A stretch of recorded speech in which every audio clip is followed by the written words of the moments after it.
What if a killer you thought was gone never really left? And what if the people who survived him are now the target once again? After 13 long years of silence, the Scary Movie franchise is back. But this time, something feels different, more chaotic, more self-aware, and far more dangerous, in the way only this franchise can be. The story begins in a world where horror itself has taken over pop culture. Ghostface is no longer just a movie villain. He is an icon again. And that means one thing. He's back in business. But we don't start with Cindy Campbell. We start with her daughter. Her name is Tuesday. A strange name, almost like a joke the universe is making. She lives a normal teenage life with her sister Sarah. But normal never lasts in this world. Because one night, everything changes. A masked killer breaks into their home. Ghostface has returned. And this time, he's not here for nostalgia. He's here to kill. Tuesday is brutally attacked. Blood, chaos, screams. But somehow, she survives just long enough to send a warning. And that one moment changes everything. Her sister Sarah is forced to return home. But she is not alone. With her comes her suspicious boyfriend, Jack. And immediately, something feels off about him. Too calm. Too perfect, too obvious. But in a scary movie world, obvious is never simple. Meanwhile, far away from normal life, we meet someone else, Cindy Campbell. Once the heart of survival horror parody, now a paranoid recluse. She lives like a woman waiting for the apocalypse. Traps, cameras, locked doors. Because in her mind, Ghostface never ended. Everyone else moved on, but she didn't. And she was right. Because the moment she hears about the attack, she knows exactly what it means. Ghostface isn't random. He is coming for her family. And just like that, the old world and new world collide. The survivors are back. The next generation is in danger. And Ghostface has a new game to play. But what no one realizes yet is that this time the rules are different. Completely different. Cindy returns to the chaos she once escaped. And she is not alone. Brenda Meeks is back too. Older, louder, and just as unhinged as ever. And, of course, Shorty is still Shorty, somehow surviving every timeline like nothing can touch him. But something strange is happening. Ghostface is not just killing.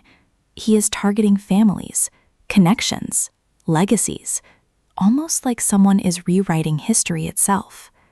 Sarah and Tuesday try to survive in a world they never understood.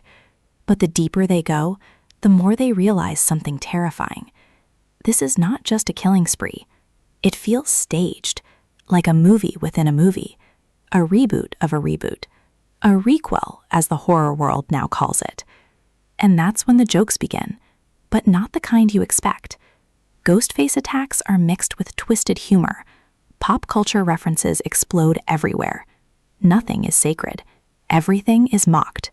From modern horror hits like Get Out, Smile, Megan, Longlegs, and The Substance, to legacy franchises like Scream and Halloween. But the funniest part? The movie knows exactly what it's doing. It is not just parodying horror anymore. It is parodying the idea of parodying horror. Meanwhile, Cindy and Sarah clash. Mother versus daughter. Survivor versus skeptic. Past versus future. Because Cindy believes something dangerous. Ghostface didn't come back randomly.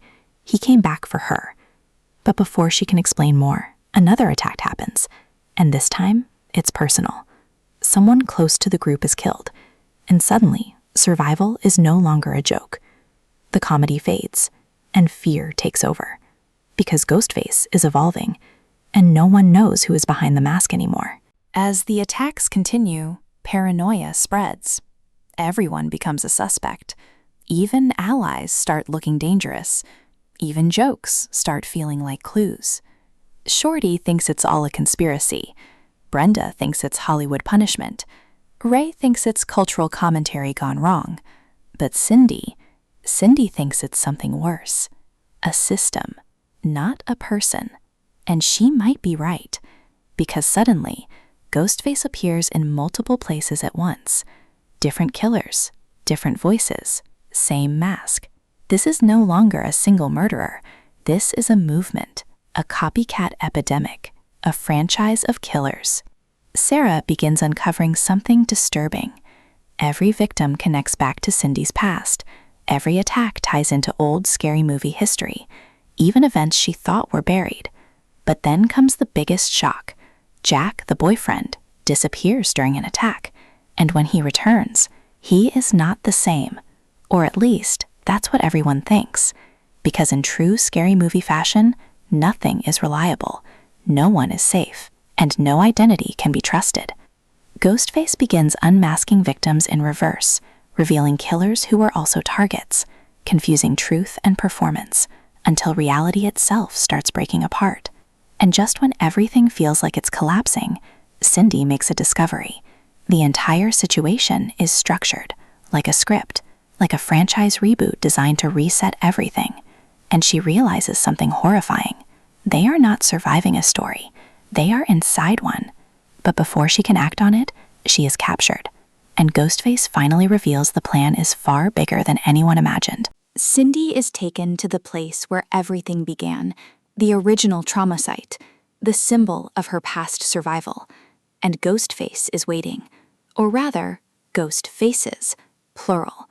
One by one, the killers remove their masks, and what is revealed is chaos itself. People from her past, people from the next generation, people no one suspected, all connected by one idea. Fear is profitable. Fear is repeatable. Fear is franchisable. This is not just murder, it is entertainment, a cycle that never ends. Sarah finally confronts Cindy, and for the first time, they understand each other, not as mother and daughter, but as survivors of the same curse. Together, they fight back. Explosions, chaos, betrayal. Ghostface killers fall one by one, until only one remains. But even that identity is uncertain, because in scary movie logic, the mask is never really gone. In the final moment, Doofy appears. Yes, Doofy, the same figure from the beginning of the franchise, and everything comes full circle. But instead of answers, he brings confusion, and one final joke that breaks reality completely.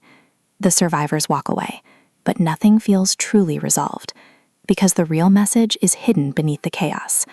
Scary Movie 6 is not just parody, it is a reflection of modern horror itself. A world where franchises never die, where reboots never stop, where fear is recycled again and again. And maybe that's the real joke. Not Ghostface, not the victims, but the fact that we keep coming back to the same stories, over and over again. And that's the full story of Scary Movie 6, 2026. A chaotic return, full of nostalgia, parody, and madness. But now I want to hear from you. Did the movie work for you? Or did it go too far?